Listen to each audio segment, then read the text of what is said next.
But it's not, this is not hypnosis in a sense, it's more conditioning. Conditioning the good things that you've experienced in your life. Who's this? This is me, okay? All right, look, I don't want to give you too long a boring story, but there's things about what you see in front of you now that you will not believe where I come from. You will not believe. What you see in front of you is a miracle. I cannot believe, this is amazing that this is me. I don't believe that. But true, this is true. I'm going to switch over now to my story very quickly. Please give me 15 seconds of technical work, you don't mind. We're going to switch over very quickly because as we go through my story, I'm going to come back to the identity document, okay? So we're going to use my story, then we're going to come back to that, which parts of it, okay? So just bear with me on this. So let's go. Something I'm very excited to share, but not to bore you, not to make, oh, I'm so great. No, I don't think so. All right. Look, here's my background. Very basically, what you have now is someone in front of you that has been fired, well, literally fired 5 times, and this is my 8th job.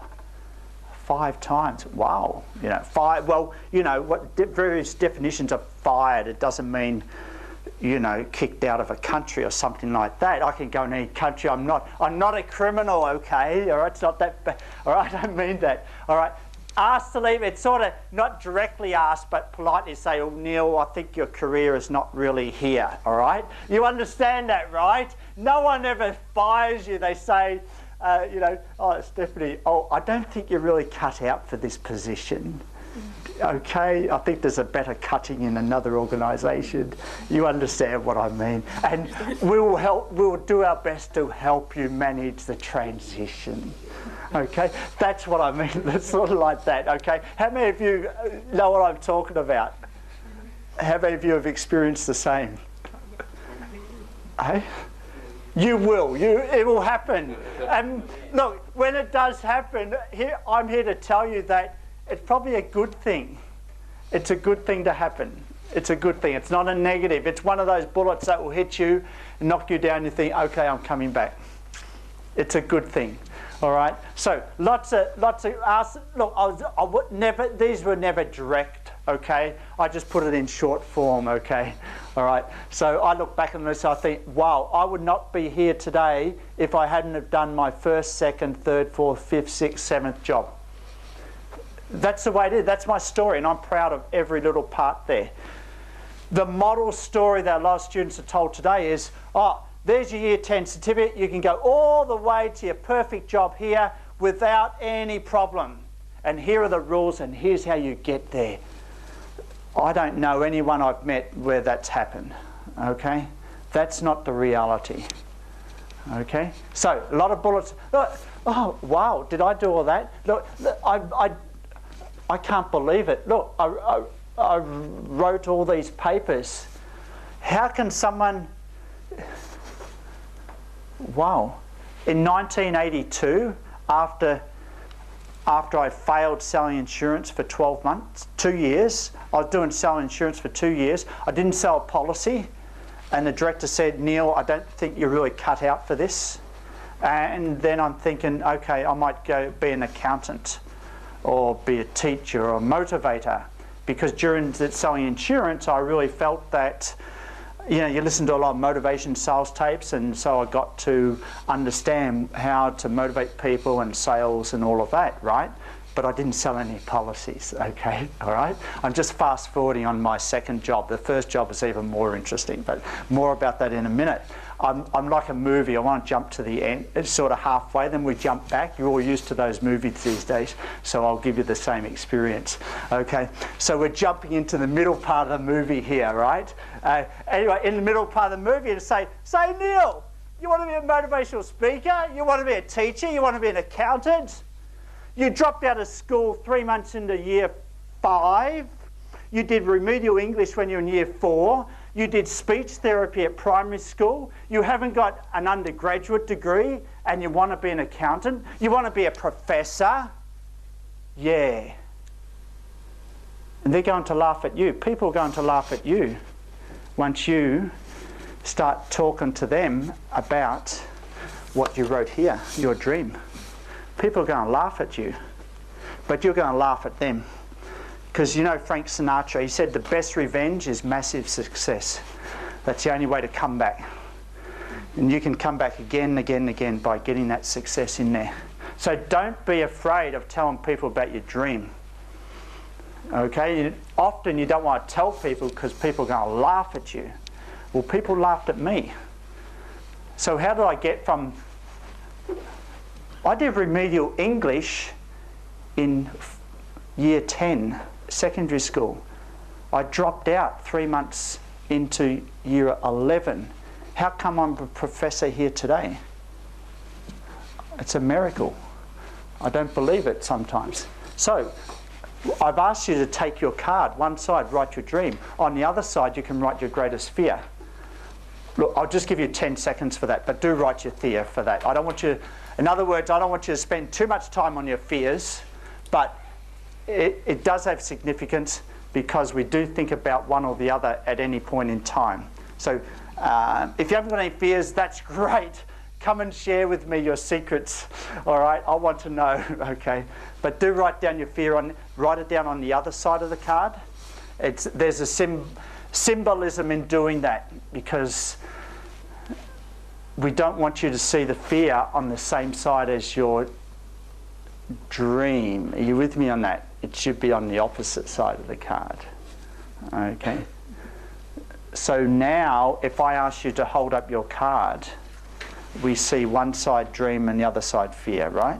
Okay, great. Okay, let's keep moving on this. Okay, so we know about failures. Our doubts are traitors that make us lose. Good to upright win by fearing to attempt. There are so many doubts in our minds. We've got to be aware of them first and say, hi, doubts. Hi, I know you're there. No worries. I'm coming back.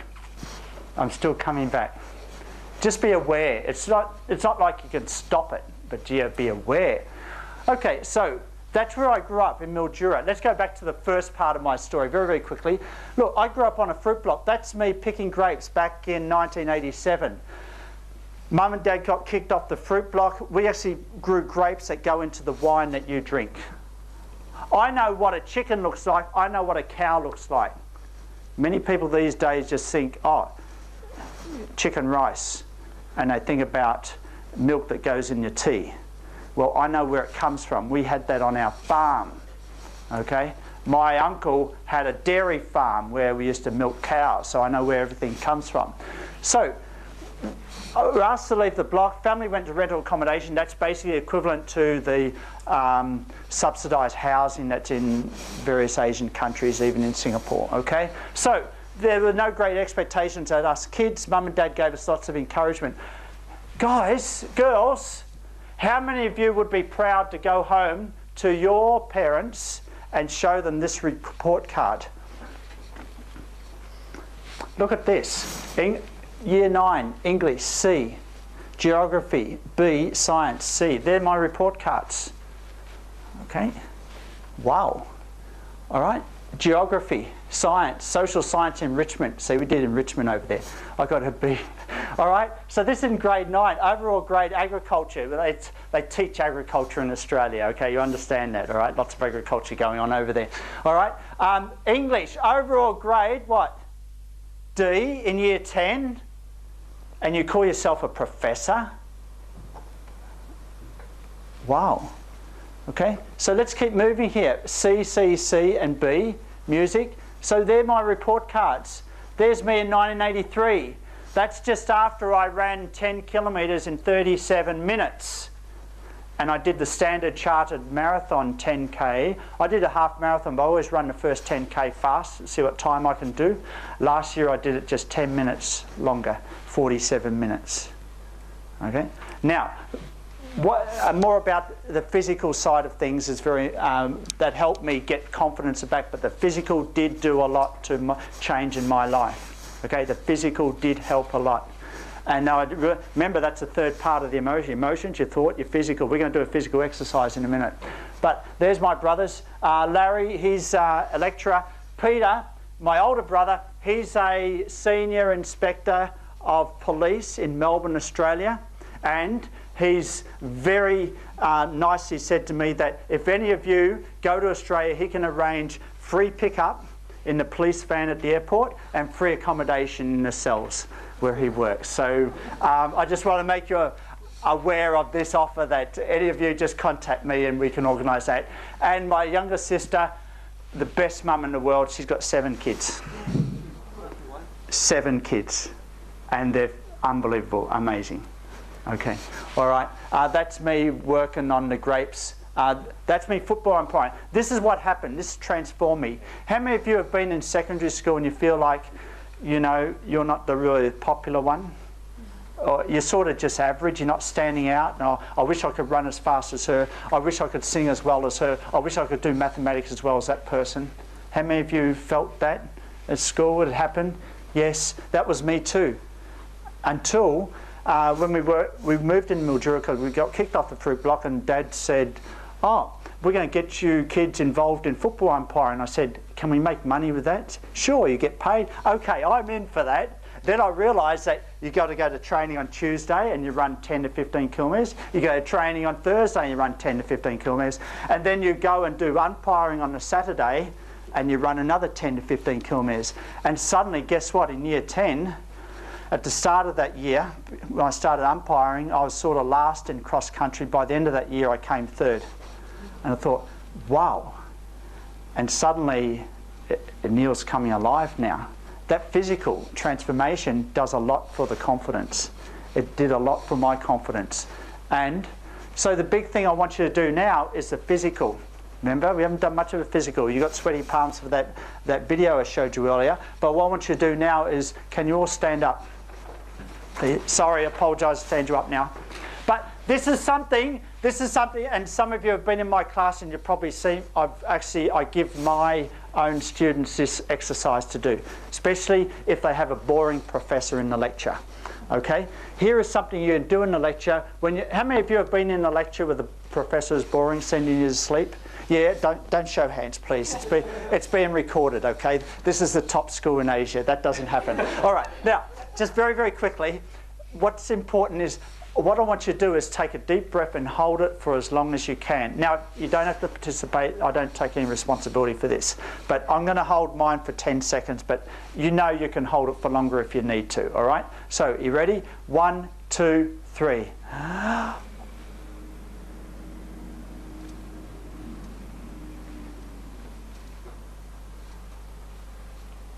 Keep holding it while I'm talking. And you can imagine that I'm the professor, you know. Oh, turn to page 339. We're just going to look. Oh, you can stop. You can stop now. Right? Turn to page 339, and you can imagine that you know, you're in a boring lecture, and then you start holding your breath, and you're thinking, oh man, this lecturer must be boring. Here's the reason why. If you hold your breath for as long as you can, 10 times a day, that's nearly as equivalent of doing a 2 to 3 kilometre run.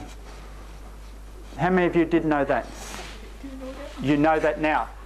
Now, now tomorrow, please, don't all start holding your breath in class, all right? What I'm saying is, okay, yes, you can do that. At least it's not as obvious as, you know, playing with your iPhone, right? Okay, but you can do that. And look, it's all about how do you bend time when you do 2 things at once. So now you can actually use your lectures for your exercise by holding your breath. And when you're walking down the street, just try and hold your breath for 50 steps. And you'll find, okay, and you're out of breath, great, okay, and you're sweating a bit, okay, that's fine. But you do that every day, it will change your physical, because it just gets the metabolism going. Okay? If you've got to present and you've got to get energy for that presentation, you just can't leave it to your mind to turn the switches on? No way. You need to be physically ready. So before your presentation, in the hall or somewhere where no one's watching, just walk up and down the hall holding your breath. It's amazing. It will get the nerves away very, very quickly. Okay, it says go up the hall and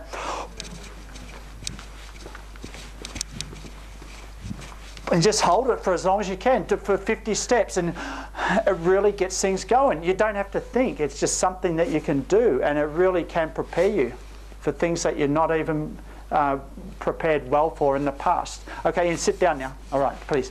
All right. So that's something practical. Tonight is about taking stuff practical away. I don't care about head knowledge. I care about things that you can actually do tomorrow to affect your thinking, your thoughts, your emotion, and your physical. Actually, go home and watch that video again yourself. All right? I can pretty sure that you get sweaty palms. Okay? Just get very close to the screen, put it on full screen, just sit back, relax, and just see what happens. Okay? All right? Look, here's my first job. Remember, we're in a movie here. Let's go back to the start, all right? Oh, the real start was, my report card. I love this job. I could have been there today if I hadn't have spilt that petrol. Oh, Neil, why didn't you open up that second valve at the bottom of that 45,960 litre tank of heating oil that has a membrane in the centre, and for it to be filled properly, you have to open up the valve at one end, okay, and you have to walk around to the other side. That's me. You think I'm just telling stories. Look, I really did work in, that's me in